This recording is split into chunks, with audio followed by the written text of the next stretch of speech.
Queridos irmãos, abramos, por favor, nossas Bíblias em Lucas, capítulo 5. Lucas, capítulo 5. Vamos ler uma sequência de textos. Gostaria, então, de pedir bastante atenção dos irmãos. Lucas, capítulo 5, verso 1. Aconteceu que, ao apertá-lo a multidão para ouvir a palavra de Deus, estava ele junto ao lago de Genezaré e viu 2 barcos junto à praia do lago. Mas os pescadores, havendo desembarcado, lavavam as redes.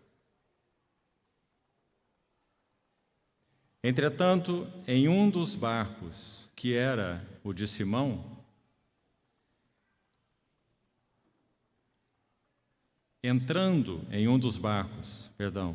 que era o de Simão, pediu-lhe que o afastasse um pouco da praia, e assentando-se, ensinava do barco às multidões. Vamos ao verso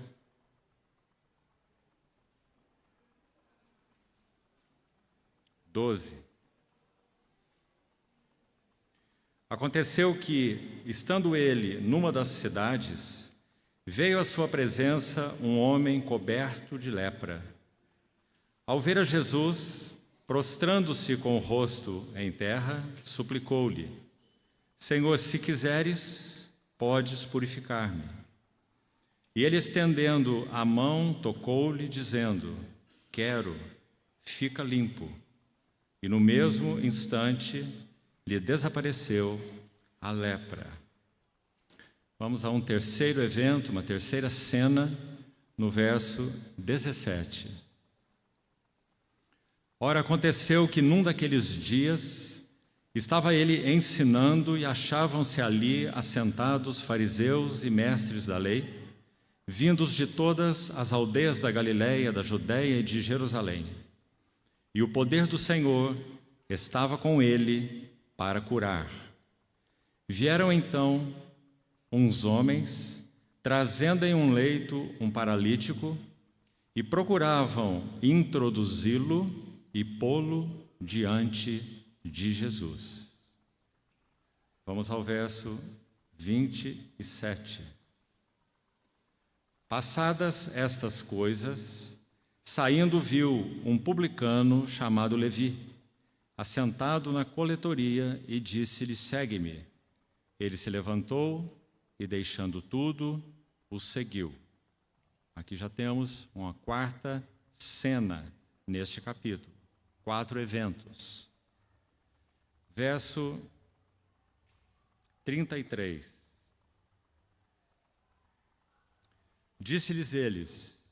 Disseram-lhe eles: os discípulos de João e bem assim os dos fariseus frequentemente jejuam e fazem orações.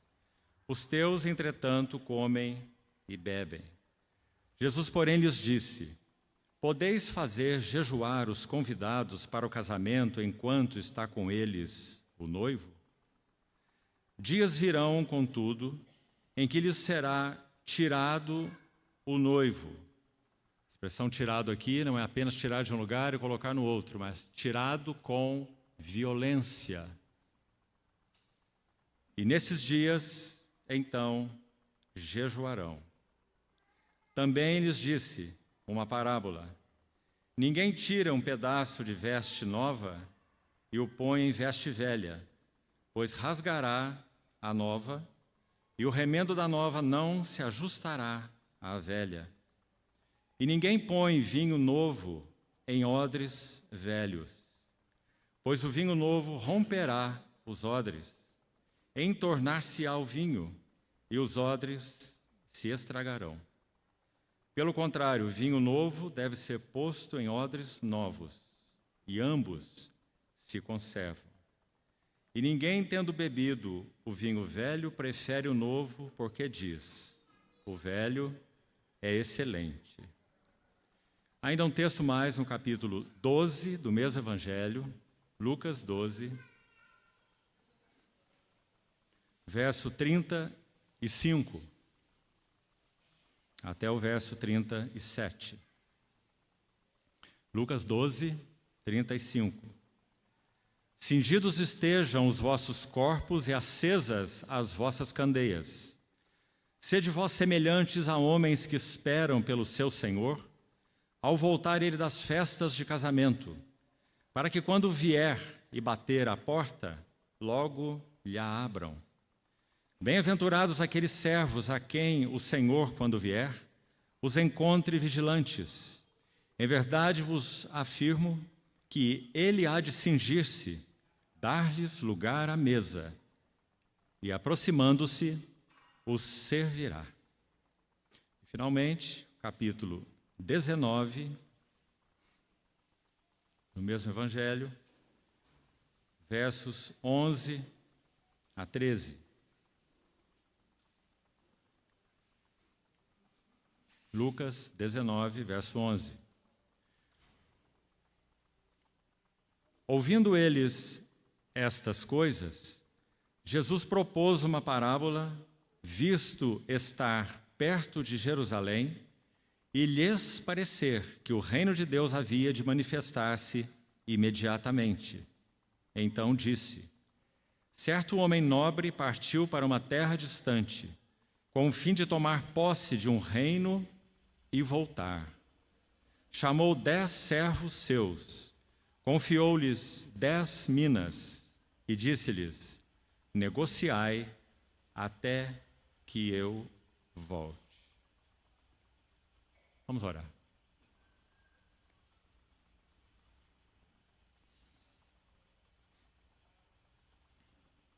Amado Pai Celestial,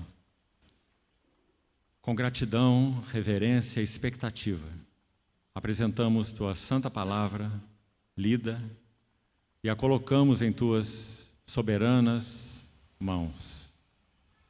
Suplicamos a provisão e a habilitação do Teu Espírito Santo, para que possamos compreender além da letra, compreendermos aquilo que o Senhor realmente quer nos dar através desses textos. Fala-nos ao coração, fala-nos pessoalmente, intimamente e também coletivamente. Assim nós esperamos em Ti, esperamos tudo de Ti. Supre-nos. Em nome de nosso Senhor Jesus é que oramos. Amém. Amados irmãos, meu encargo para os dias que teremos, 5 períodos, é ficarmos nesses 3 capítulos lidos. Nós vamos ver uma sequência muito instrutiva, muito preciosa, muito rica, no que se refere à habilitação do Senhor para os seus vasos de testemunho. Capítulo 12, por exemplo, que não será assunto para hoje, hoje ficaremos com o capítulo 5, nós vamos ver que todo aquele capítulo, um longo capítulo, ele é dedicado a essa questão dos vasos do testemunho do Senhor. Então podemos dizer que aquele capítulo tão central no Evangelho de Lucas, Lucas tem 24 capítulos, esse capítulo 12 tem a finalidade de posicionar os discípulos como vasos do testemunho do Senhor.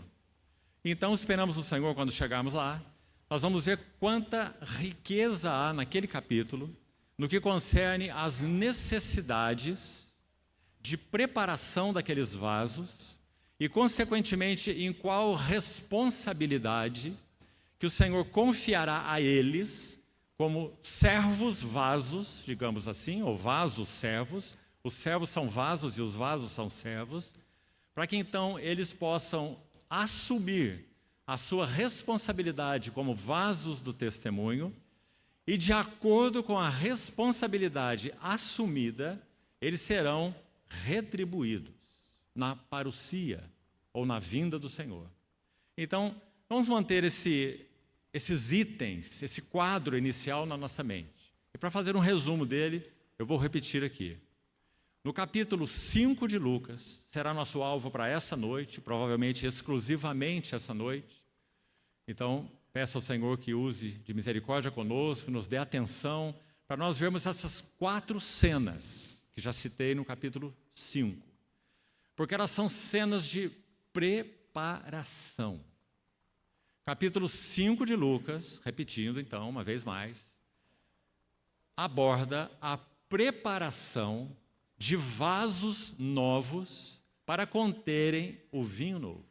Não é assim que o capítulo 5 termina? Os irmãos atentaram para a parábola que nós lemos? Digamos que ela é a coroa, ela é o clímax do capítulo 5. Depois de Lucas ordenar os 4 cenários juntos, e nós vamos ver por quê, e vamos ver a beleza do progresso que há aí, após fazer isso, ele coroa esse capítulo 5.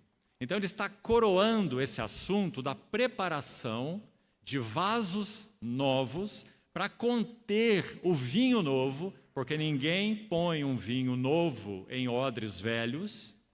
Essa talvez tenha sido a primeira de todas as parábolas proferidas pelos lábios do Senhor.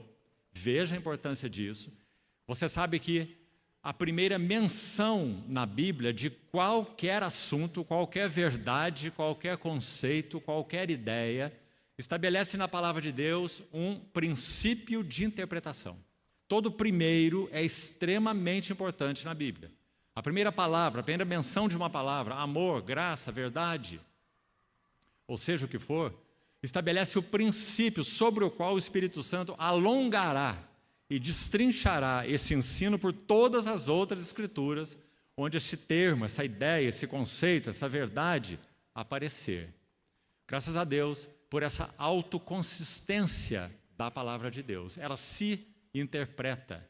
E ela então, a partir de uma primeira menção, ela faz uma própria evolução. Verdade sobre verdade, luz sobre luz.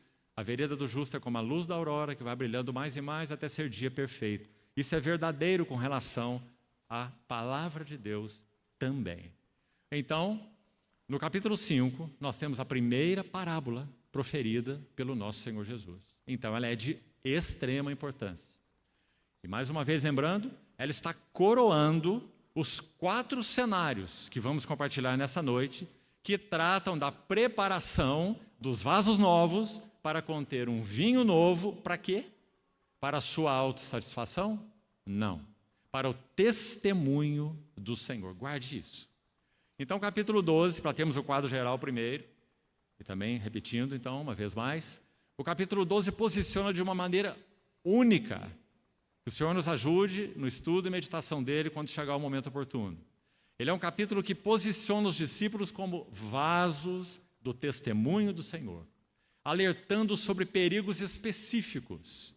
Primeiro, o Senhor, naquele capítulo 12, menciona 2 elementos que destroem o testemunho do Senhor na vida dos vasos ou dos servos. Quais são esses elementos? Hipocrisia e avareza. Capítulo 12. Veja a contundência desse capítulo. Agora, após o Senhor tratar sobre esses 2 inimigos terríveis que destroem o testemunho do Senhor nos vasos, preparados por Ele, cheios com vinho novo, mas que podem ter, na sua jornada, destruído o testemunho do Senhor quanto a si. Então ele diz, acautelai-vos do fermento dos fariseus, que é a hipocrisia. Veremos a tempo isso. Depois, novamente, no mesmo capítulo 12, tende cuidado e guardai-vos de toda e qualquer avareza, porque a vida de um homem não consiste na abundância de bens que ele possui. Porque o Senhor selecionou, e Lucas registra pelo Espírito Santo nesse capítulo, a hipocrisia e a avareza. Será que foram coisas aí que vieram na cabeça de Lucas e ele colocou no papel? Ou será que o Espírito Santo está mencionando os 2 elementos mais destrutivos do testemunho do Senhor nos vasos que ele chamou e separou? Sim, ele está. Então, a partir daí, ele desenvolve o assunto entrando num tema muito delicado, caro, doce ao nosso coração, que é o assunto das ansiedades e dos cuidados do Pai Celestial para aqueles que lhe pertencem. numa sequência imediata. Hipocrisia, avareza, tudo está no capítulo 12. Ansiedades. Porque quando há, de alguma maneira, lugar em nosso coração para esse assunto da avareza tomar lugar, um descontentamento, um anseio por mais, por muito mais, o resultado imediato são ansiedades. Então o Senhor vai ensinar dentro desse assunto de ansiedade de uma maneira muito maravilhosa, amorosa, terna e doce. E quando ele termina isso, o capítulo não terminou. Veja que capítulo imenso nós temos aí, todo centrado nesse tema, vasos do testemunho do Senhor. Quando ele conclui esse tópico ligado a ansiedades e os cuidados do Pai Celestial, ele então entra em mais uma parábola, chamada a parábola do servo vigilante. Então aí, quando estivermos mais ao final desse período todo que teremos, nós queremos mencionar especificamente esse par, que peça ao Senhor que chame a atenção de todos os nossos corações, em função da iminência da vinda do nosso Senhor. E esse par é responsabilidade e retribuição. Isso nós vamos encontrar na parábola do servo vigilante, Lucas 12, e vamos encontrar na parábola das minas, Lucas 19. Eu gostaria de colocar tudo que vamos compartilhar nessas 5 sessões debaixo de um título. E o título está aí no capítulo 19, verso 13. Uma importante frase nesse versículo. E a frase é: negociai até que eu volte. Negociai até que eu volte. Então o Senhor vai falar da responsabilidade dos vasos que foram preparados para o seu testemunho. Lucas 5. E finalmente, avançando pelo capítulo 12 e indo ao capítulo 19, nós temos essa frase que também culmina toda a ideia, desde o capítulo 5. Qual é a ideia? Negociai até que eu volte. Uma mina para cada servo, 10 minas, 10 servos, vasos do testemunho do Senhor. Meus irmãos, enquanto nós cantávamos esse último cântico, tão precioso, o Rei da Glória, o Rei dos Reis, e nós cantamos a última estrofe sem instrumentos, para que ouvíssemos bem a voz da congregação. Isso não é um antegozo do que nós teremos naquele dia? Milhões de milhões, milhares de milhares, em torno do trono, dizendo: digno és. Meus amados irmãos, nós estamos vivendo certamente, seguramente. Ouça, por favor, um irmão mais velho aqui. Nós estamos vivendo nas últimas badaladas do relógio de Deus. Antes que o nosso Senhor Jesus rasgue os céus e mostre de novo a sua face para aqueles que o aguardam. E cremos que inicialmente só para aqueles que o aguardam, que serão então tomados por ele, arrebatados até o trono, quando Satanás será lançado na terra e haverá na terra grande tribulação. Meus amados irmãos, que o sentido de Maranata, ele possa crescer e crescer de tal forma nos nossos corações, que tudo em nossas vidas, pessoais, relacionais, serviçais, em todos os níveis, na igreja e com relação ao mundo, nosso serviço ao mundo, possa ser ordenado debaixo desse Maranata. Vem, nosso Senhor.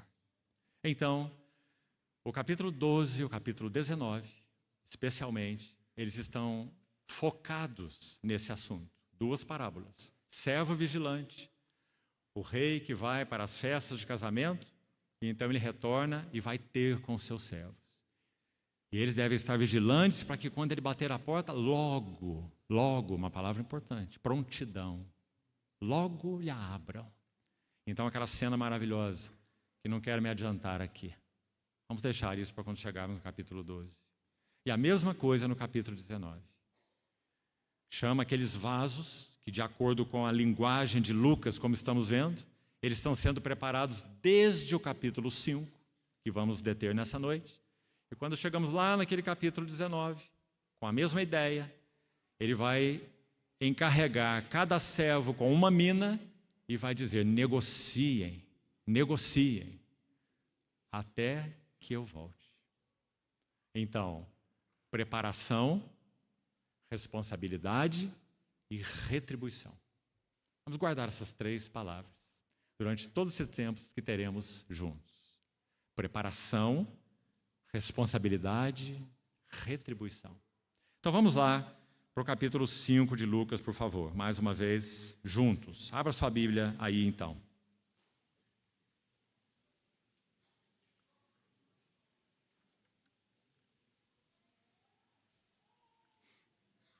Ouça com atenção. Os relatos registrados em Lucas capítulo 5, os 4 cenários, os 3 últimos seguem uma ordem cronológica. Você vai ver a mesma ordem para a sua conferência aí, no Evangelho de Marcos e no Evangelho de Mateus. A mesma ordem. Então é uma sequência cronológica. Vá olhando aí enquanto compartilhamos. Qual é essa sequência? Começando do segundo evento. A cura do leproso, segundo o registro de Mateus, ocorre imediatamente depois do Sermão do Monte. Nós vamos ver por que um detalhe lindo a respeito dessa cura aí ter sido feita imediatamente após o Senhor concluir o Sermão do Monte. Então nós temos aí o segundo relato, preste atenção, é a cura do leproso. O terceiro relato, ou terceira cena, se quiser, é a cura do paralítico, em Cafarnaum. E o quarto cenário é o chamamento de Mateus, o autor do Evangelho de Mateus, Levi. É o quarto cenário.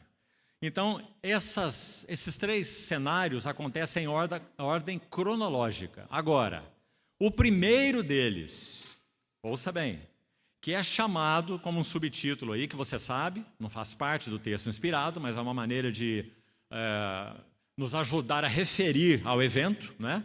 É chamado de pesca milagrosa, ou de pesca miraculosa, ou de pesca maravilhosa, não é isso? Esse primeiro evento, só Lucas registra. Então nós vamos começar com ele, preste atenção no motivo disso. Nosso querido irmão, nos ajudou já hoje pela manhã com João, capítulo 1. E você se lembra o que aconteceu lá? O primeiro encontro do Senhor com Simão. Esse que está aqui no capítulo 5 de Lucas, nessa pesca chamada maravilhosa.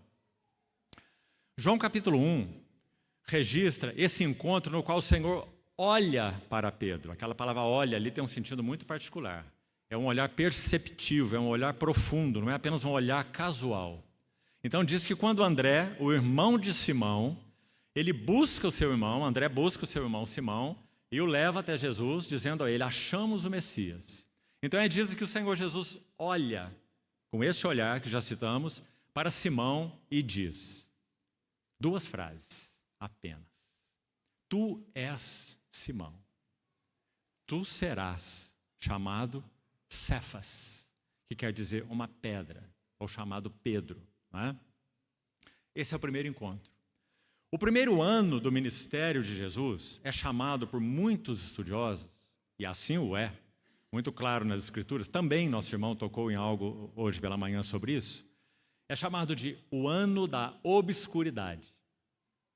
Nosso Senhor exerceu um ministério de 3 anos e meio sobre a terra. Sabemos disso e temos certeza por causa do Evangelho de João, que registra 3 Páscoas.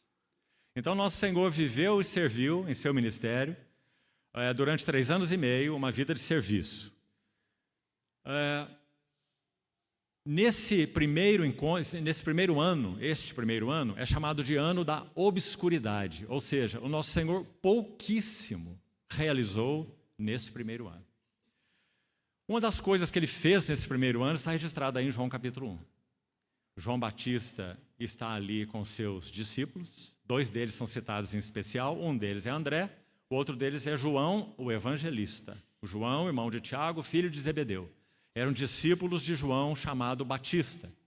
Quando então João Batista aponta para o Cordeiro de Deus, eles passam a seguir o Cordeiro. perguntam para ele onde ele mora. E ele diz: vinde e vede. E ficaram com ele, sendo aquela a hora 10ª. Passaram aquele resto de dia com o Senhor. Então André busca o seu irmão Simão, o traz até Jesus, e então o Senhor diz para ele a frase que já citamos: o tu és e o tu serás. Está vendo o processo aí tão claro, tão lindo? Tu és Simão, instável. Tu serás pedra, estável. De instável para estável. Tu és Simão, tu serás Cefas. Esse foi o primeiro encontro. Agora escute bem. Não há em João capítulo 1 um chamado para o discipulado. Preste atenção. Então ali o Senhor não está convocando a eles para serem os seus discípulos em tempo integral. Ou seguirem após ele, andarem após ele. Então faça a sua consulta, registre aí essa cronologia. Quando você vai a Marcos 1 e Mateus 4, então você tem o chamado para o discipulado. Que é quando o Senhor diz assim: vinde após mim, e eu vos farei pescadores de homens. Esse é o chamado para o discipulado. E tanto Mateus quanto Marcos concluem esse relato como, você se lembra? Então eles, deixando imediatamente as redes, o seguiram. Tanto Mateus quanto Marcos. Então aí está o chamado para o discipulado em tempo integral. Então primeiro o encontro em João capítulo 1, quando eles continuaram exercendo seus ofícios, mas o Senhor já os havia chamado. Depois o chamamento em Marcos 1 e Mateus 4, vinde após mim, eles deixaram as redes, imediatamente o seguiram. E então, por um motivo que não sabemos, porque não está registrado na Bíblia, eles voltam à pesca. Como nós sabemos que eles voltam à pesca? Por causa de Lucas capítulo 5. Lucas capítulo 5 não é o registro de Marcos 1 e de Mateus 4. Em Marcos 1 e Mateus 4, eles estão lançando as redes ao mar, porque eles eram pescadores. Em Lucas 5, eles pescaram, não apanharam nada e estavam lavando as redes. Os eventos são muito distintos. E o que ocorreu com Pedro, registrado em Lucas 5, não há nada disso, nem em Marcos 1 e nem em Mateus 4, certo? Então, definitivamente, é um evento distinto. Então, é o terceiro evento. João capítulo 1, o primeiro encontro: tu és Pedro, tu és Simão, tu serás chamado Cefas, primeiro encontro. Segundo, vinde a mim, após mim, e eu vos farei pescadores de homens. E eles abandonaram a rede e seguiram o Senhor. Mas por algum motivo eles voltaram à pesca. Então o Senhor vai intervir. E aqui temos o primeiro cenário maravilhoso. Vamos compartilhar um pouco sobre ele e vamos colocá-lo dentro desse tema maior que nós já citamos: preparação dos vasos para o testemunho do Senhor. E se esses vasos são chamados, no final do capítulo 5, de odres novos, para conter um vinho novo, então precisamos entender o que isso significa para entendermos esses 4 relatos. Então, de novo, ouça com atenção. Quando o Espírito Santo desceu no Pentecostes, narrado em Atos capítulo 2, há uma expressão ali muito sugestiva com relação a esse assunto do vinho novo. E você certamente conhece esse relato. Eles começaram a falar em outras línguas, línguas as quais aqueles que vieram de outras várias regiões ao redor, nações, compreendiam que eles estavam falando nas línguas deles, nas suas línguas maternas, línguas deles. Por isso foi uma maravilha naquele dia, porque eram simples pessoas que falavam grego koiné, mal falado, e agora estavam falando línguas que aqueles que vinham de outras nações estavam compreendendo. E eles estavam falando sobre as grandezas de Deus, como Lucas registra no livro de Atos. Agora, quando aquelas pessoas os viram, alguns deles os viram, eles diziam assim: estão embriagados. Não é esse o relato? Aquela palavra embriagados, na língua original, é muito específica. Literalmente significa: estão cheios de vinho novo. Ou, segundo a tradução de um erudito chamado Young, estão cheios de vinho doce. Vinho doce nada mais é do que um vinho novo. É um vinho que ainda não passou pelo processo completo de fermentação. Então ele é um vinho doce, ou é um vinho novo. E o vinho doce, ou novo, ele embriaga muito rápido, porque ele é doce, né? Então, quando eles viram aquilo, diziam, estão cheios de vinho novo, ou de vinho doce. Não sabiam, achando que eles estavam embriagados, mas estavam dizendo uma verdade maravilhosa. Eles estavam mesmo cheios do vinho novo. Só que esse vinho novo foi explicado por Pedro em Atos capítulo 2. Ele diz, eles não estão embriagados, sendo esta a terceira hora do dia. Eles estão cheios do Espírito Santo. Então, ele descreve a descensão do Espírito e prega a pessoa e obra do nosso Senhor em Atos capítulo 2, e o resultado nós sabemos qual foi. 3.000 almas foram batizadas. Então, é muito evidente que esse vinho novo é uma figura, então, do Espírito Santo. Muito claro. Agora, o Senhor está usando nessa parábola a mesma expressão. Ele está dizendo que esse vinho novo não se coloca em odres velhos. Nós vamos ter que seguir com esse capítulo todo hoje, para que possamos abordar tudo que o Senhor tem nos concedido, assim tendo a mim, nesse tempo juntos. Então, não vamos ter tempo para tantos detalhes. Mas se você estudar aquela parábola, você vai ver que os odres velhos se refere exatamente à religião dos escribas e fariseus. Aquele odre era um odre que não tinha nenhuma condição de conter um vinho novo. Era um odre completamente deformado. Aquilo que Moisés colocou na lei foi completamente distorcido, ampliado de uma maneira equivocada, maligna, muitas vezes, por esses fariseus e escribas. Então, esse odre se tornou um odre velho, enrijecido. Esse é o odre velho. Perdeu totalmente a sua maleabilidade. Ele não pode conter vinho novo. Se puser o vinho novo em um odre velho, ele rompe o odre. Então, nosso Senhor descarta esse odre velho, que também compara aquela veste velha, a mesma ideia na parábola, com duas palavras, né? Odre velho, veste velha, remendo novo, odre novo.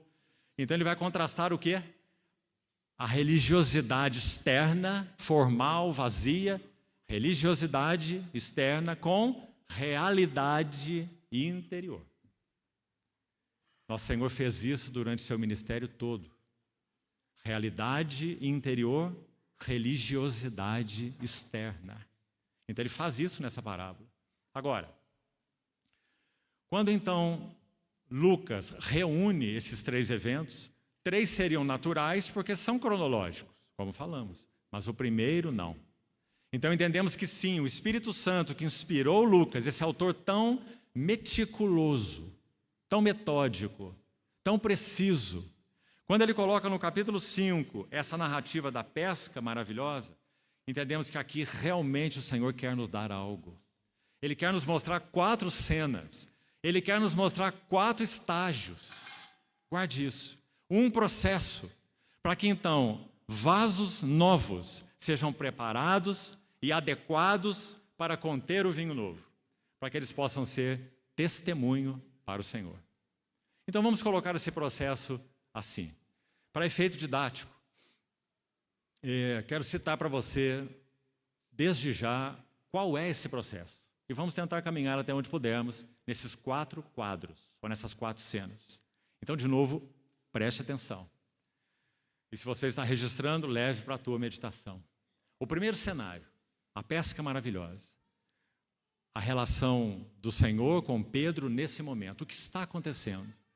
Para que o Senhor obtenha vasos novos para o vinho novo, há uma primeira necessidade. Aqui há um processo que não pode ser alterado.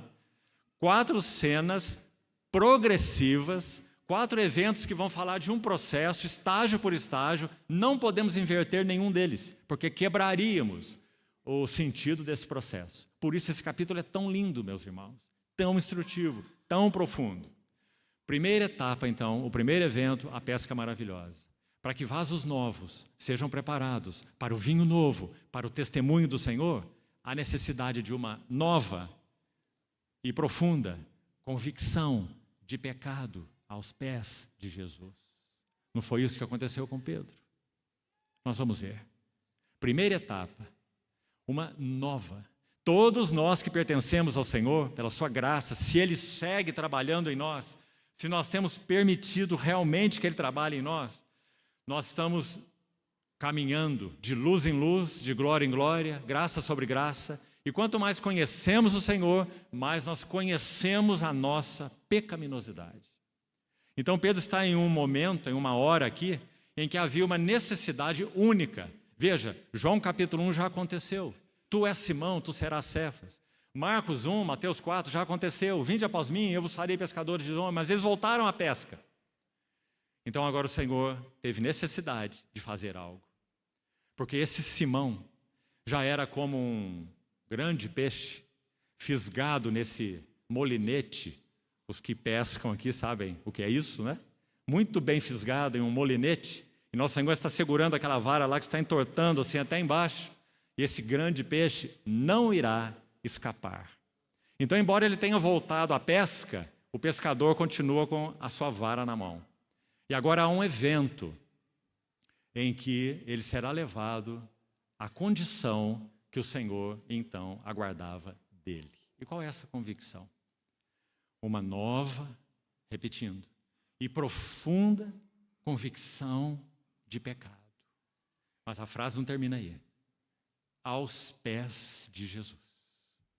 Porque quando você lê essa cena, você vai ver que depois que tudo acontece, Pedro está lá prostrado aos pés de Jesus. E aqui um detalhe para você, se quiser estudar esse evangelho com atenção. Enquanto Marcos enfatiza as mãos do nosso Senhor, porque a ênfase de Marcos é que ele é o servo perfeito, certo? Então a ênfase para o servo são suas mãos que servem. Lucas enfatiza, ao contrário de Marcos, Lucas enfatiza os pés do nosso Senhor Jesus. E se você ler esse evangelho buscando as referências onde os pés do Senhor são manifestadas, você vai ficar maravilhado. Lembra-se de Maria aos pés do Senhor? É só Lucas que registra. Lembra quando está ressuscitado e diz, vede as minhas mãos e os meus pés, que sou eu mesmo. Lembra daquele endemoniado gadareno, depois de liberto, encontrado, lúcido, vestido e aos pés do Senhor Jesus? Só Lucas registra que ele estava aos pés do Senhor Jesus. Porque a ênfase de Lucas é a respeito dos caminhos desse homem segundo o coração de Deus. O homem perfeito, o vaso, o odre em que Deus se deleita. Então, meus irmãos, o Senhor vai buscar esse Simão, que de alguma maneira, depois de ter abandonado as redes, volta às redes. E o que acontece? Resumindo essa história, você tem o texto aí, e enquanto compartilho, você pode, se quiser, avaliar algumas coisas. Primeira coisa importante, nosso Senhor estava sendo apertado por aquela multidão que queria ouvir a palavra de Deus. Assim começa o capítulo 5. Imagina aquela multidão apertando o Senhor e o Senhor na praia. Rapidamente ele ia parar dentro d'água, não é? Porque é dito que a multidão o apertava para ouvir a palavra de Deus. Então o que ele faz? Ele vê um barco que não era dele. Aliás, o barco não era dele, a casa em Cafarnaum não era dele, a casa era de Pedro, né? Porque ele não tinha onde reclinar a sua cabeça. Então ele vê aquele barco e ele pede o barco emprestado. Entra no barco, Simão entra com ele, claro, certamente André estava com ele, e talvez mais alguns funcionários. Então ele pede que o barco seja afastado da praia um pouco, porque nosso Senhor, além de tudo que ele também é físico. Então ele sabe que se ele falar durante o dia do mar para a praia, numa orla assim, então o vento irá levar a sua voz. Então ele se afasta e coloca o seu púlpito marítimo no barco de Pedro. E daquele barco ele fala às multidões, e todos puderam ouvir a palavra do Senhor. Mas o barco não era dele. Então, quando ele termina o seu discurso, ele precisa pagar o aluguel do barco emprestado. Então ele diz assim para Pedro, faze-te ao largo. Você tem essa expressão aí. Literalmente, ouça o que ela significa. Ele diz assim para Simão, mova o teu barco para águas mais profundas. Meus irmãos, qual tem sido a nossa relação com o nosso Senhor Jesus? Em que posição tem estado o nosso barco na nossa relação com Ele? Certamente, para aqueles que realmente creram nele, Ele já olhou para cada um de nós e disse, tu és e tu serás. Certamente nós já temos ouvido o seu chamado para discipulado também. Vinde após mim. Um segundo estágio. Mas e o terceiro estágio? Em que altura está o nosso barco com o nosso Senhor? Então, depois que ele termina a sua pregação, ele diz: mova o teu barco agora para águas mais profundas. Para quê? O que o Senhor fará? Oh, meus amados irmãos, quanta necessidade cada um de nós tem disso. O Senhor fará um novo movimento soberano abaixo da superfície, não é? Pedro não sabia onde estava o cardume. Aliás, eles já haviam pescado e nada apanharam. Nada foi tudo o que ganharam, como diz um poeta brasileiro numa das suas canções. Filho de pescador eu nasci e aqui me criei, conheço o mar há tanto tempo que já nem me lembro mais. Trabalhei noite inteira e nada foi tudo o que ganhei. E agora vens, queres me ensinar o que na vida eu mais sei. Ele tenta interpretar Pedro nesse evento. Então ele diz assim: o que fizeste das minhas certezas, do que eu pensava ser? Agora vejo que não passo de um pequeno barco à deriva. Retira-te de mim, porque sou pecador. Mas deixa vir no vento teu perfume, tua voz, teu ser que é santo. E essa foi, sem dúvida, a experiência de Pedro aqui. Então, depois que ele pede a ele que mova esse barco para águas mais profundas, pescaram noite toda, nada apanharam. E ele não sabe que o Senhor fará um movimento abaixo da superfície, meus amados irmãos, para nos trazer de volta, para nos buscar. Quem sabe alguns de nós aqui também tenhamos ouvido tão claramente o chamado para o discipulado. Deixe, abandone, entregue, venha após mim. Mas quem sabe por algum motivo voltamos à pescaria. Mas então o Senhor intervém e vai fazer o movimento nos bastidores. Pedro não está vendo nada, não está sabendo de nada, mas o Senhor está fazendo um novo movimento abaixo da superfície. Ele está enviando o cardume para a rede. Aliás, quando o Senhor dá a ordem para Pedro lançar a rede, depois de uma pesca sem obter nada, ele dá uma ordem no plural. Você vai ver isso nas versões mais acuradas. A versão King James, a versão de Darby, a versão de Young e várias outras. O Senhor dá uma ordem no plural. Lançai as vossas redes. Mas então Pedro diz: mestre, nós temos pescado toda a noite e nada apanhamos. Mas sob a tua palavra eu lançarei a rede no singular. E não as redes, como está aí na maioria das versões, mas sim a rede. Então digamos que Pedro prestou uma meia obediência. E ele chamou o Senhor de mestre. Veja essa palavra aí. Na língua original, epistates, significa um capitão. Aliás, Pedro já teve 2 encontros com o Senhor. O Senhor já olhou para ele, lá em João 1, o Senhor já disse: vinde após mim e eu vos farei. É uma palavra do Senhor, é irrevogável. Eu vos farei pescadores de homens. Mas então, apesar do Pedro o reconhecer como um mestre, ele ainda carece de um encontro mais profundo com o Senhor. E aí você vai ver 2 palavras importantes nesse relato, que também gostaria que você destacasse. Ela está aí, busque ela aí.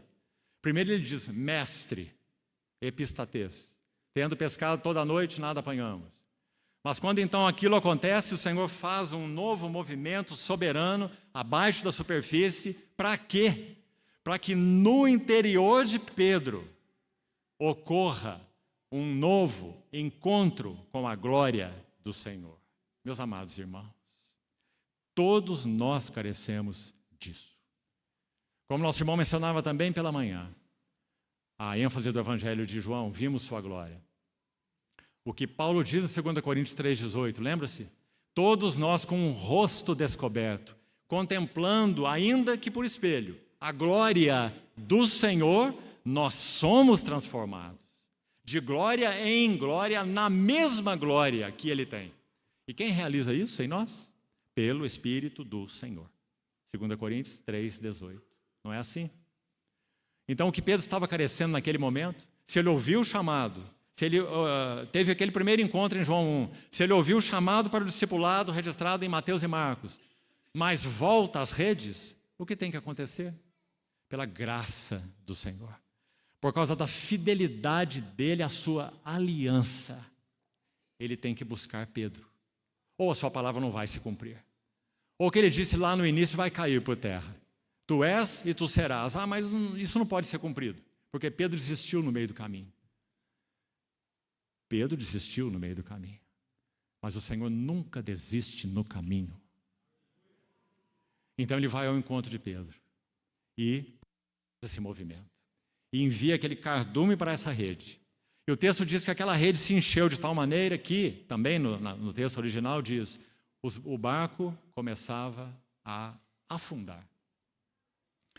Então eles deram sinal para os sócios, Tiago e João, que também ouviram o chamado da segunda etapa. Vinde após mim e eu vos farei pescadores de homens. O mesmo chamado foi para Pedro e André e para Tiago e João. E aí estão eles também, os 4, voltaram para a pescaria.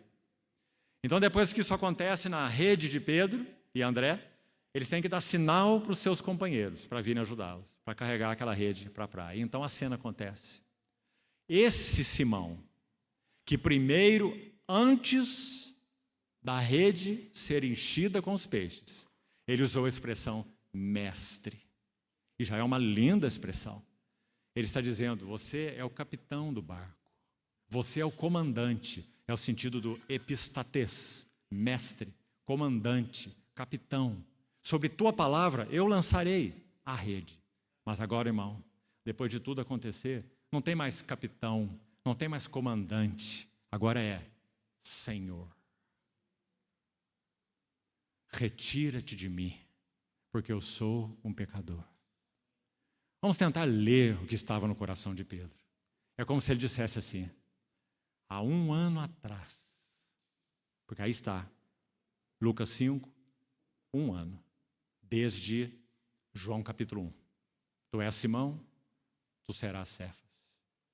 Vamos tentar ler então o que estava no coração de Pedro. Mais ou menos assim. Senhor, há 1 ano tu me buscaste.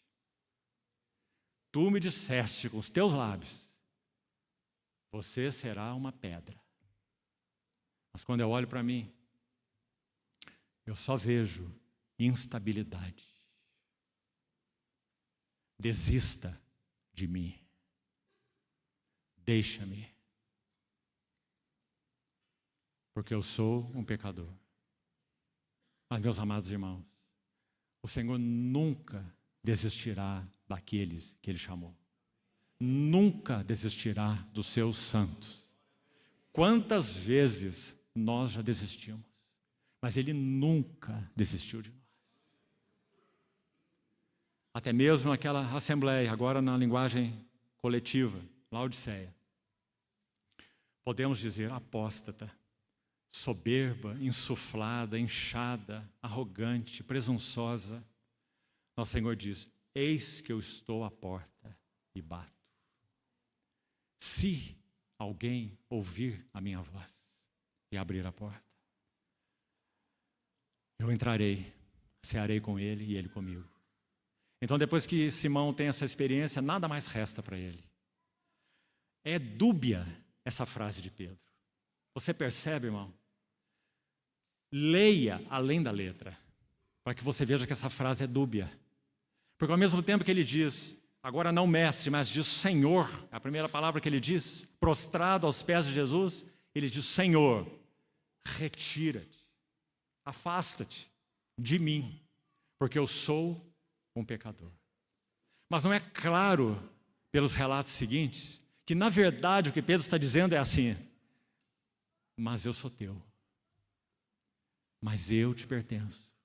Sabe, irmãos, muitos anos atrás, enquanto meditava sobre o livro de Jó, que mostra a persistência do Senhor em trabalhar com aqueles que Ele chama, com aquele homem que viveu uma vida tão agradável a Deus, no sentido do seu testemunho, Jó. Deus deu testemunho dele, não é assim? mas que por um lado ele confiava de tal maneira nessa sua justiça, de alguma maneira olhava para ela e até se orgulhava dela, e lançou isso até no rosto de Deus quando ele estava muito aflito por tudo que ele passou. Ele, diante do Senhor, disse: eu sou justo. Como que dizendo: como o Senhor pode me tratar assim? Onde está meu pecado? Ele não entendia que ele não estava sofrendo por causa de pecado, mas que o Senhor pôs as mãos nele para levá-lo de um nível rasteiro de conhecimento de Deus para um nível muito mais elevado de conhecimento de Deus. Eu te ouvia, eu te conhecia só de ouvir falar, mas agora os meus olhos te veem. Então, meditando naquele livro, há muitos anos atrás, eu escrevi algo que quero tomar a liberdade de compartilhar com os irmãos. E acho que reflete muito bem o que Pedro está experimentando aqui. E reflete o que Jó experimentou lá, os dois. Porque Jó também disse ao Senhor: deixa-me. Essa é uma frase dele no seu livro. Então nós podemos dizer que o que havia no coração deles era mais ou menos o seguinte: nosso Deus é um Deus de infinita graça. Deus de infinita graça. Tu disseste que sou feitura tua, um poema teu. Fascina-me ver-te escrevê-lo, explorando os abismos do meu nada, como um fogo. E embora intimidado pela tua luz, ver-me conquistado pelo teu calor. Fascina-me a visão da tua mão a escrever. Mão soberana, santa, mas traspassada. Mão que imprime a imagem do teu filho numa alma deserta e sem forma. Fascina-me saber que o escreves, ouvindo o teu próprio coração e não o meu. Porque tantas vezes o meu coração diz: deixa-me. Mas o teu coração diz: tu és meu. Não foi essa a experiência de Pedro? Não foi essa a experiência de Jó? Meus irmãos, quando o Senhor faz esse movimento soberano abaixo da superfície, no interior de Pedro agora, há um encontro novo com a glória do Senhor. E é isso que nós temos carecido, para que nós possamos prosseguir com Ele. Então, essa história termina assim. Primeiro passo na preparação desse odre novo. E é progressivo. Todos nós precisamos responder a esses movimentos soberanos do Senhor nos bastidores, usando circunstâncias que nós não detectamos. Relacionamento conjugal, filhos, trabalho, relacionamento com os irmãos, circunstâncias, perdas, muitas vezes, movimentos soberanos abaixo da superfície, buscando o quê?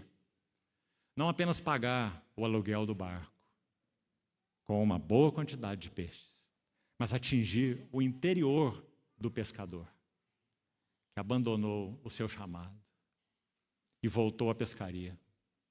Um encontro novo, profundo, com a glória do Senhor. Esse é o primeiro passo. Se queremos ser vasos novos para conter vinho novo para o testemunho do Senhor, esse sempre será o primeiro passo. Então, meus irmãos, pensemos sobre isso. Peçamos ao Senhor. Em Ti, Senhor, está o manancial da vida, e na Tua luz, vemos a luz. Diante da glória dEle, vemos quem nós somos. Que aquilo que somos seja exposto de maneira cada vez mais profunda diante da glória do nosso Senhor, para que sejamos transformados de glória em glória. Agora, olha o segundo evento e o segundo passo. Vamos dar, então, esse segundo passo. Preste atenção aí. Verso 12, então, menciona a cura do leproso. Aqui nós vamos dar um passo mais rápido para podermos concluir os 4 nessa noite. O que acontece na cura desse leproso? Apenas 2 destaques. Há uma frase muito especial nesse relato, que está aí no verso 12. Diz assim: aconteceu que, estando ele numa das cidades, veio à sua presença um homem coberto de lepra. Está vendo esse termo coberto aí? Pleres. na língua original. Olha que interessante. Esse termo só aparece em todo o Evangelho de Lucas 2 vezes. Sabe onde ele aparece de novo? Quando Jesus é batizado. Então é dito que ele é cheio do Espírito Santo e é levado ao deserto para ser tentado pelo diabo. Olha esse quadro. As únicas 2 menções dessa palavra cheio no Evangelho de Lucas. Lucas 4:1, Jesus cheio do Espírito Santo. E Lucas 5, nessa narrativa, um homem cheio de lepra. E a ideia aí é que ele está leproso da planta dos pés até a cabeça. Então, por isso essa palavra cheio, coberto, cheio de lepra, desde a planta dos pés à cabeça. Agora, se nós vamos ao relato de Mateus 8, esse homem ouve o Senhor, muito provavelmente, proferir o Sermão do Monte. Quando o Senhor termina o Sermão do Monte, Mateus capítulo 8, é dito que ele desce do monte e imediatamente, assim é um relato de Mateus, esse homem leproso se aproxima dele. Então, muito provavelmente, esse leproso ouviu o Sermão do Monte.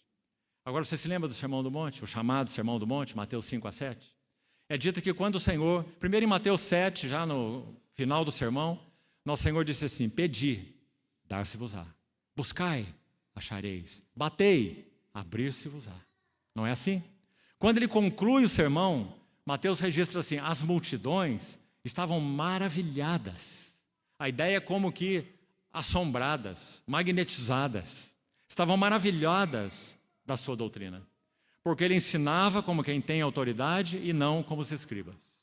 Então nosso Senhor desce daquele monte, encontra um homem coberto de lepra. Esse homem que é um homem cheio do Espírito Santo. Então, esse homem se aproxima dele. Agora você vai ter que estudar o quadro por você. Levítico 13. Quando o sacerdote examinava um homem leproso, e assim esse é o contexto aqui desse homem leproso, ele o examinava com muita minúcia. E interessante, quando esse homem estava coberto de lepra da cabeça aos pés, ele era declarado pelo sacerdote como um homem limpo. Aí você lê esse texto de Lucas 13, você fica bastante curioso. Como pode isso, se ele está coberto de lepra, ser declarado pelo sacerdote como um homem limpo? Então, se você for estudar, você vai compreender por quê. Porque esse tipo de lepra, que atingiu o homem da planta dos pés até o alto da cabeça, ele já estava em um tal estágio que não havia mais possibilidade de contaminação, contágio, por um lado, e por outro lado, não havia possibilidade de cura. Então é um homem incurável, mas também a sua lepra agora perdeu a capacidade de contágio. Você vai ver isso em Levítico capítulo 13. Então o sacerdote poderia declará-lo limpo. Então isso explica porque Lucas, que é médico, ele usa a expressão cheio de lepra. Porque ele está apontando para um homem nesse estágio, ou seja, ele poderia estar junto da multidão, então, ouvindo o Senhor ministrar o Sermão do Monte. Do contrário, ele não poderia. Ele teria que estar fora do arraial, com os cabelos desgrenhados, não é assim? Com partes do seu corpo coberta, e quem se aproximasse, ele teria que dizer: sou imundo, sou imundo. Mas agora esse homem está ali, nessa condição. Então, meus irmãos, quando imediatamente o Senhor desce do monte, esse homem se aproxima dele. E é muito interessante o relato, não é? Ele diz: Senhor, se tu quiseres, podes me purificar. Numa situação incurável aos olhos humanos. Então o Senhor diz: eu quero, fica limpo. Um grande comentarista, Campbell Morgan, interessante o que ele diz. Não sei se é bem assim. Duvidar de Campbell Morgan é uma coisa séria, não é? Então, estamos sendo ousados aqui. Mas o que ele diz é o seguinte, que, segundo o preceito da lei de Moisés, isso não era tradição dos anciãos, não era deturpação da lei, era um preceito da lei de Moisés. Ninguém podia tocar um leproso. E como então ele disse, ele entende que nosso Senhor cumpriu absolutamente toda a lei de Moisés, inclusive, não só a lei moral, mas a lei cerimonial também. Então nosso Senhor não podia tocar o leproso, certo? Porque a lei cerimonial, a lei de Moisés, a palavra de Deus, não permitia que um leproso fosse tocado por ninguém. Então o que ele diz? Aí vem a explicação dele. Você não precisa aceitar. Ele diz assim: quando o nosso Senhor diz, eu quero, ele já foi purificado, o homem. E então a mão do Senhor tocou o leproso. Então ele coloca esses dois estágios. Não é? Não sabemos se isso foi exatamente assim, mas afinal de contas, isso não é o mais importante. Não é? O importante é o fato. Ele disse, se quiseres, tu podes purificar. E nosso Senhor disse, eu quero, fica limpo. E imediatamente, então, ele foi limpo da sua lepra. Agora, uma frase aqui, ainda que eu gostaria de destacar.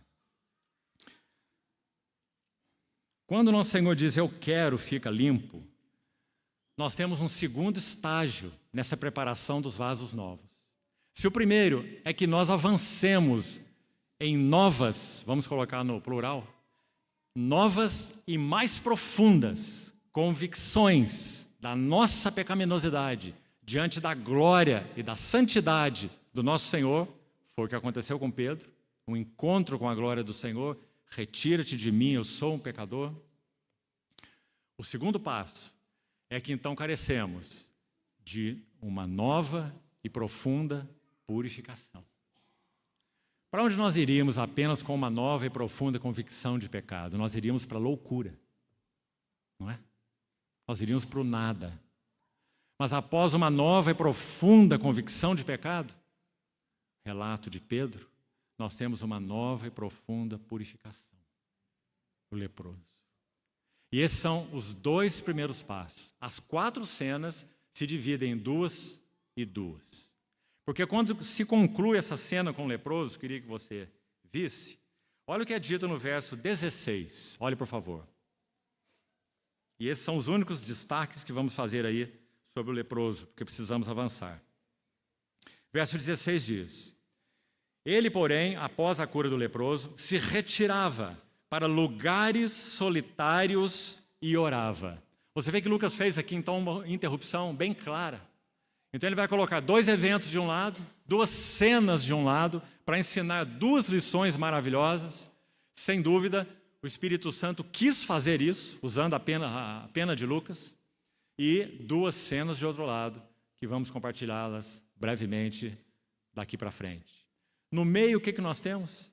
Ele se retirava para lugares solitários e orava. Lucas menciona 7 vezes, 7, completude, o Senhor orando 7 vezes. O Senhor Jesus era um homem de oração. Então, após esses 2 eventos, a pesca maravilhosa, a cura do leproso, ele se retira para lugares solitários e orando. Nós podemos imaginar nosso Senhor orando aqui. Qual é o próximo lugar? Onde está, ó Pai, a tua vontade? Onde tu estás? Qual é o teu caminho? Quais são as tuas intenções? Por isso ele orava. Então, próximo relato. A cura do paralítico em Cafarnaum. Vamos resumir essa história também. Você conhece muito bem. Aquele homem é levado por 4 amigos, sobem naquele eirado, tiram um pouco das telhas, descem aquele paralítico. Imagina essa cena. Desce aquele paralítico, Jesus estava pregando e começa a descer do alto um paralítico, no meio da sala.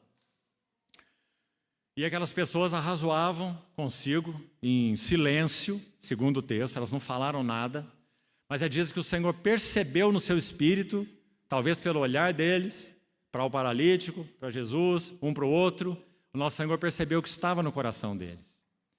Então, nosso Senhor Jesus disse àquele paralítico, perdoados são os teus pecados. E então, ele sabia que eles arrazoavam no coração que só Deus era capaz de perdoar pecados, e como aquele homem poderia dizer aquilo. Mas eles não falaram nada. Eles apenas arrazoaram nos seus corações. Mas o Senhor, na sua percepção sem impedimento, sua sensibilidade tão maravilhosa como um homem santo, ele percebeu o que estava no coração deles. Então, nesse relato, você vai ver algo tão bonito aí. Porque nosso Senhor fala uma frase contínua, atingindo tanto os escribas quanto o paralítico. Ele diz assim, para eles primeiro, os doutores da lei, para que saibais que o Filho do Homem tem autoridade para perdoar pecados, eu te ordeno, levanta-te e anda. Agora, quando aqueles homens desceram o paralítico pelo telhado, há uma frase aí que eu gostaria também de chamar a tua atenção. Que, meus amados irmãos, servos e servas do Senhor, resumem o nosso chamamento para serviço, ou nosso ministério, se você quiser. Sabe qual é a frase? É dito que esses 4 homens desceram o paralítico com uma finalidade. Está aí, veja aí no relato. Para introduzi-lo e pô-lo diante de Jesus. Não é uma frase maravilhosa? Qual é, em suma, o nosso ministério como servos e servas do Senhor? Introduzir pessoas e pô-las diante de quem? Diante de nós? Diante dos outros? Introduzi-las e pô-las diante de Jesus. Então nós sabemos o que acontece aí. Qual é a chave nesse relato? Se no primeiro relato, a primeira cena com Pedro, nova e profunda convicção de pecado, progressivamente. Na cena do leproso, nova e profunda purificação. Na cena do paralítico, uma nova capacitação.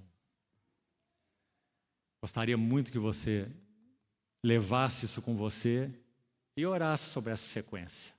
Não basta que tenhamos progressivamente maiores e maiores convicções de pecado aos pés do Senhor.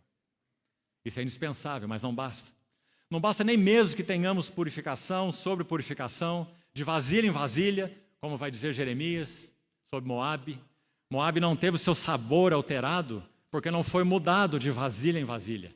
Repousou sobre a borra do seu vinho. Não é assim? Então, novas e profundas purificações, na medida em que temos tido convicção de pecado aos pés do Senhor. Isso já está claro. Mas, irmãos, essas duas coisas apontam para um lado negativo.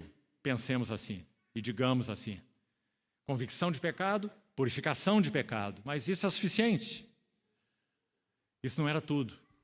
O que a graça no Senhor Jesus tinha a proporcionar para que vasos novos fossem adequados e cheios com vinho novo para o testemunho do Senhor. Então agora é necessário aquilo que é positivo, digamos assim. Está compreendendo? E o terceiro relato, então, vai falar sobre uma nova capacitação. Esse homem era completamente incapaz, deitado em um leito e nada mais. Mas agora, ele toma o seu leito e vai para sua casa. Nova capacitação. Quando nosso Senhor falou sobre o vinho novo em Atos 1, ele disse: recebereis capacitação, poder, ao descer sobre vós o vinho novo, o Espírito Santo, e sereis as minhas testemunhas. Está vendo? Vasos do testemunho. Jerusalém, Judéia, Samaria, até os confins da terra. Então, em resumo, não vamos ter tempo para tantos detalhes, o relato do paralítico fala de nova, pode colocar tudo isso no plural, novas capacitações. Oh, meus irmãos, quantos textos nós teríamos aqui para explorar nesse assunto? Vou citar alguns exemplos. 2 Coríntios 3, Paulo vai dizer assim: não que nós, por nós mesmos, sejamos capazes, nem mesmo de pensar alguma coisa, como se partisse de nós, mas a nossa suficiência vem de Deus, que nos habilitou, capacitação, para sermos ministros de uma nova aliança, não da letra, mas do Espírito, porque a letra mata, mas o Espírito vivifica. 2 Coríntios capítulo 3, versos 5 e 6. Habilitação. Então não basta essa profunda convicção de pecado aos pés do Senhor. É o primeiro passo indispensável. Não basta nem mesmo essa nova e mais profunda purificação. Lembra de Isaías 6, a brasa que foi tirada do altar e tocou os lábios impuros, que Isaías disse que tinha. Sou um homem de lábios impuros, um profeta, e habito no meio de um povo de impuros lábios. Isaías já havia proferido vários ais para a nação de Israel, não é? No capítulo 5 de Isaías, muitos ais sobre a injustiça, a iniquidade, a perversidade. Mas o que acontece em Isaías 6? O que aconteceu com Pedro em Lucas 5. Isaías tem um encontro novo com a glória do Senhor. No ano da morte do rei Uzias, eu vi o Senhor assentado num alto e sublime trono. Santo, santo, santo é o Senhor. Ai de mim, vou perecendo. Sou digno de morte, é a ideia no hebraico. Sou digno de morte, porque os meus olhos viram o Rei, o Senhor dos Exércitos. Mas então agora Isaías se cala e a provisão vai ser feita. Porque quanto a ele, sou digno de morte. Mas ele é o profeta chamado pelo Senhor. E o Senhor cumpriria os seus propósitos na vida de Isaías. Então, um dos serafins, aquele que estava na visão dele, em volta do trono, clamando santo, santo, santo é o Senhor, com seus pés e rosto coberto. Ele tira uma brasa do altar e toca os lábios de Isaías. E diz, a tua iniquidade foi perdoada e tirado o teu pecado. Você vê o mesmo processo aqui em Lucas 5. Convicção de pecado, purificação. Os dois primeiros relatos. Então agora Isaías pode falar de novo. Porque Deus falou, a quem enviarei? E quem há de ir por nós? Quem? Aqueles que tiveram um encontro com a glória do Senhor. Do contrário, todo o nosso ministério será profissional, sem o encontro com a glória do Senhor. A quem enviarei e quem há de ir por nós? O Senhor continua buscando cooperadores, vasos de testemunho.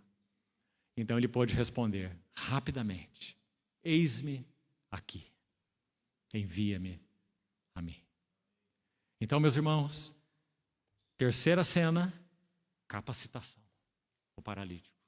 E guarde essa frase que destacamos.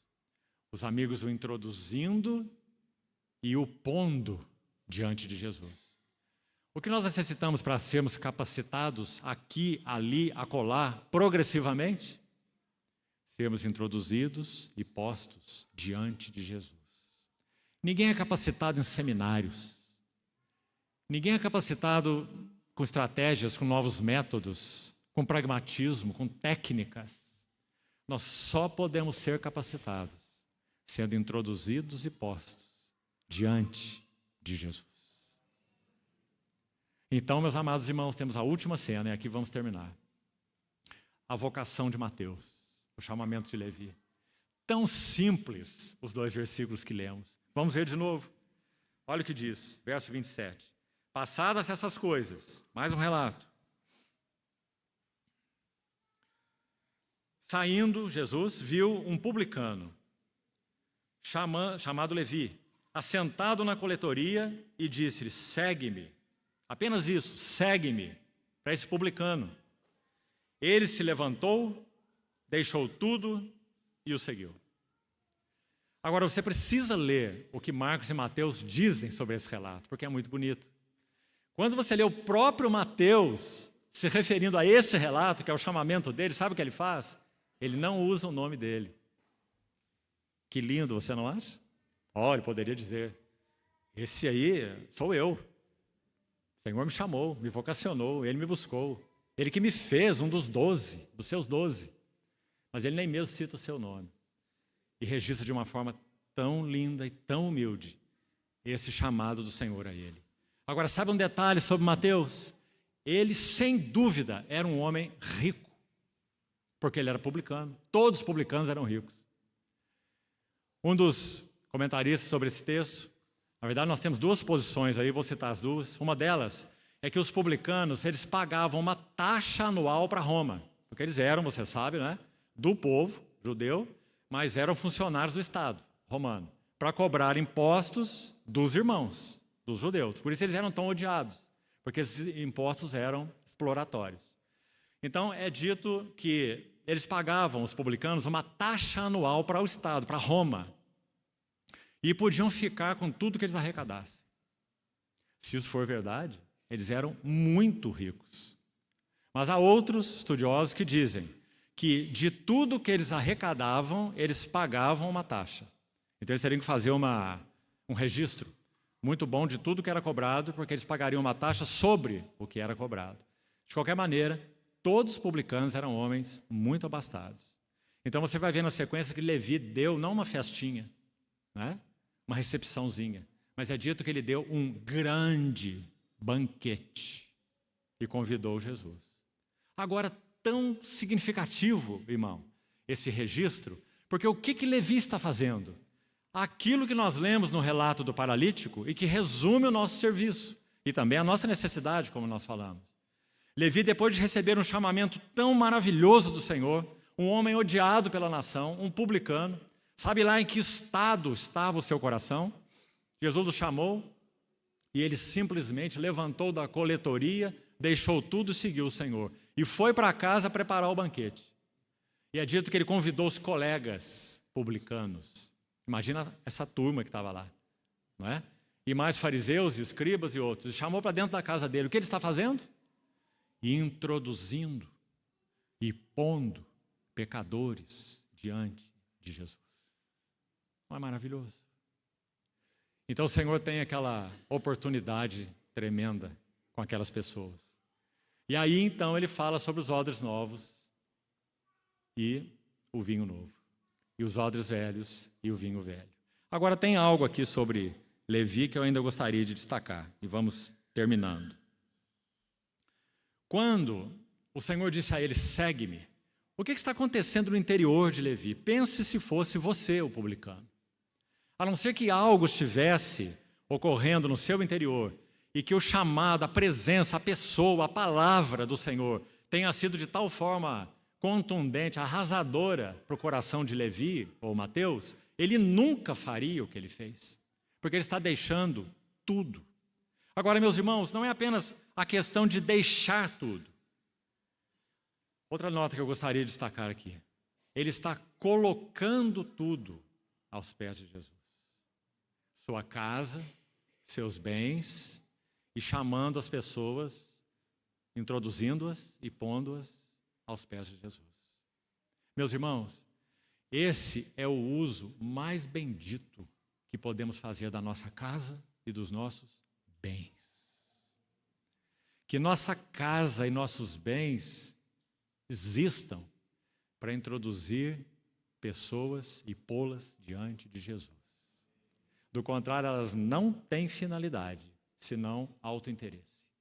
Então essa expressão tão linda aí, segue-me, ela contém tanto por trás dela.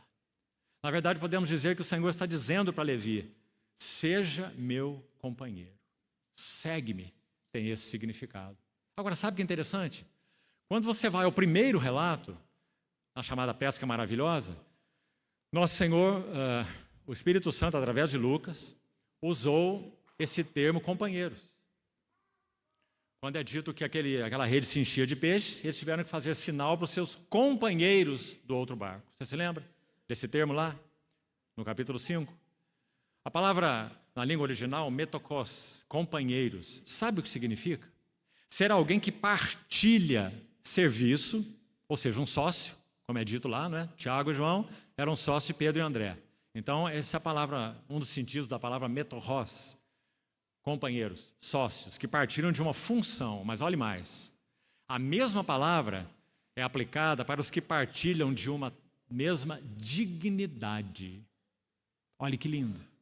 Então, em Hebreus, talvez, só talvez, o livro de Hebreus tenha sido escrito por Lucas.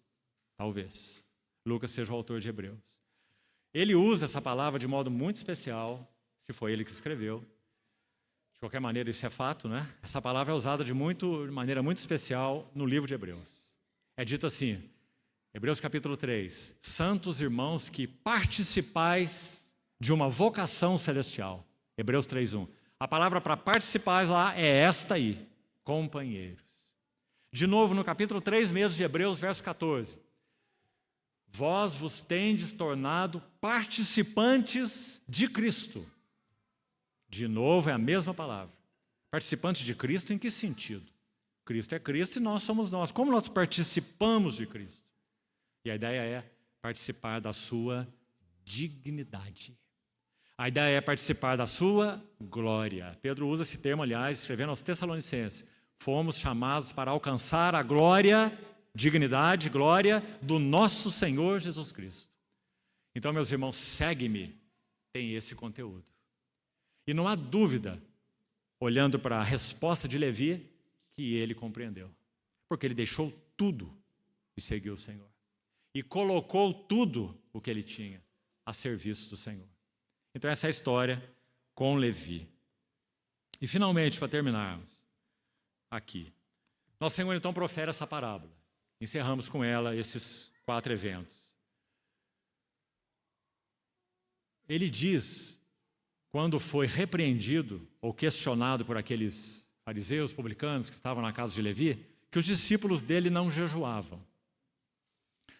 E então eles perguntam, os discípulos de João Batista jejuam, mas os seus discípulos, na verdade acho que eles queriam dizer, são comilões e beberrões, né? Mas para não dizer assim, eles disseram, comem e bebem, porque Jesus mesmo foi chamado de beberrão, né? E amigo de pecadores.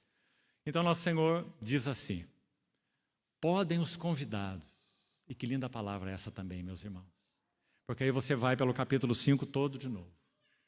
O que ele fez com Pedro, o que ele fez com o leproso, o que ele fez com o paralítico e o que ele fez com Levi. Então ele vai dizer, podem os convidados jejuarem enquanto está com eles, preste atenção, o noivo.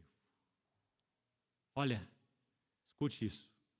Em Lucas 3, batismo no Jordão, Jesus Cristo é o odre em que Deus se deleita.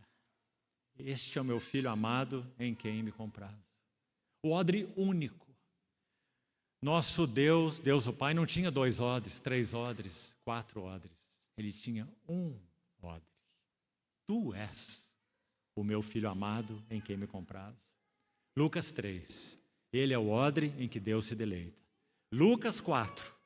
Ele é o odre da palavra, não é? Ele é o que abre Isaías 61 e lê aquele texto. O Espírito do Senhor está sobre mim. O odre da palavra, cheio do Espírito Santo, para proclamar libertação aos cativos, evangelizar os pobres, apregoar o ano aceitável do Senhor. O odre deleitável, no capítulo 3, o odre da palavra, no capítulo 4, e no capítulo 5, o que ele é? O noivo. O noivo. Enquanto está com eles o noivo, eles não irão jejuar. Mas quando for tirado, como já dissemos, a palavra tirado aí, tirado com violência, uma referência à sua morte na cruz. Quando o noivo for tirado com violência, então eles jejuarão. Uma palavra sobre isso para terminar. Meus irmãos, enquanto o Espírito Santo estiver encontrando lugar em nossas vidas para operar esse processo descrito nessas 4 cenas, convicção de pecado mais profunda, purificação mais profunda, habilitação mais completa e, finalmente, quanto a Levi, um novo interesse. Depois de uma nova capacitação, paralítico, um novo interesse, uma nova ocupação. Deixou tudo e o seguiu. Enquanto o Espírito Santo encontrar lugar para operar isso em nós, e quanto mais isso for profundo em nós, o que acontecerá conosco? Hoje, o noivo está presente ou o noivo está ausente? O noivo está ausente. Então, meus irmãos, quanto ao céu, a festa, porque ele lá está, entronizado à destra da majestade nas alturas. Quanto ao céu, festa. Oh, que bom, porque quantos santos já não estão aqui, já estão com Cristo. Quanto ao céu, festa, mas quanto à terra, até que o noivo venha, jejum. O que significa isso? Significa que nós somos chamados para vivermos para os seus interesses. Isso é jejum. Vivermos para os seus interesses. E aqui eu gostaria de concluir. Oremos ao Senhor. Pense novamente sobre esse último quadro, Levi. levantou-se, deixou tudo e o seguiu. Levi foi tocado no cerne do cativeiro do homem. Qual é o cerne do cativeiro do homem? Autointeresse. Viver para mim, viver por mim, viver de mim. Autointeresse. Se tudo está bem para mim, se tudo está bem no meu arredor mais íntimo, minha esposa está muito bem, meus filhos estão muito bem, servindo o Senhor, meus netos estão muito bem, minhas netas estão muito bem. Cada um de vós corre pela sua própria casa, enquanto a casa de Deus permanece em ruínas. Meus irmãos, quando estudarmos Lucas 12, que começaremos amanhã, e teremos 3 reuniões em Lucas 12, um imenso capítulo maravilhoso, que contém a parábola do servo vigilante, que fala da volta do Senhor. Lucas 19, a mesma coisa, negociai até que eu volte. Então, a nota central que tocaremos aí é essa. Se nós não formos ganhos no aspecto do auto-interesse, então nós somos servos inúteis. Seremos vasos inadequados. E, meus irmãos, é certo que ouvir sobre a graça do Senhor é maravilhoso. Mas, por favor, me ouça aqui com complacência, até mesmo, acho que tem que te pedir o que eu vou te dizer. A graça de Deus não é um fim em si mesmo. A graça de Deus visa nos introduzir no governo de Deus. Compreendeu, irmão? O povo de Israel foi salvo pela graça no Egito. Sangue na porta, carne do cordeiro, julgamento do Egito, nada deles, tudo do Senhor. Graça e graça. Mas eles falharam, de tal modo que seus cadáveres ficaram prostrados no deserto. Toda a primeira geração. Porque a graça os introduziu no governo, e debaixo do governo de Deus, eles falharam. 10 vezes murmuraram no deserto, a ponto de levantarem deuses para os conduzir de volta para o Egito. Auto-interesse. Então essa narrativa de Mateus aí de Levi, quanto a narrativa de Lucas, quanto a vocação de Levi ou Mateus, é tão linda, porque as palavras são tão contundentes. Ele se levantou, deixou tudo e o seguiu. E, meus amados irmãos, é isso que o Senhor tem carecido nos dias que nós vivemos. Que privilégio é o nosso. Negociai, negociai, até que eu venha. Que o Senhor continue, então, falando ao nosso coração. Vamos orar.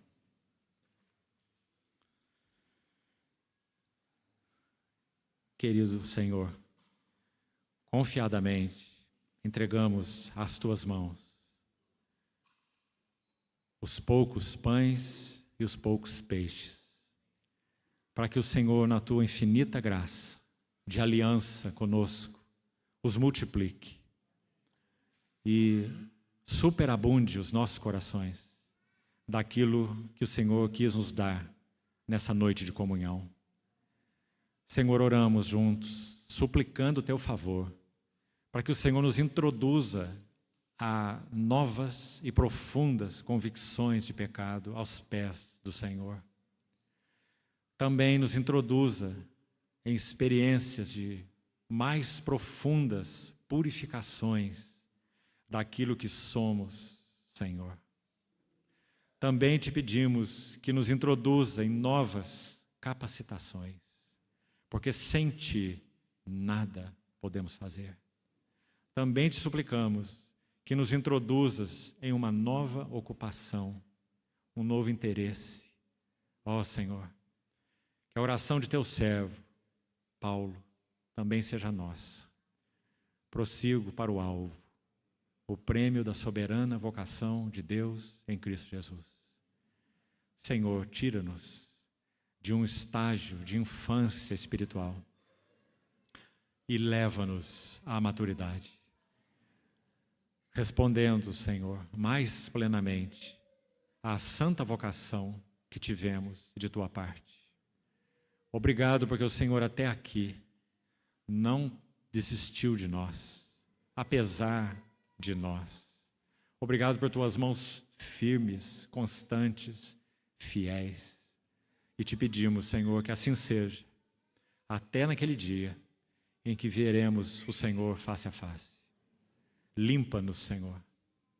Separa o vil do precioso em nossas vidas, para que possamos ser agradáveis a Ti. Assim nós oramos, agradecidos, no Teu precioso nome. Amém.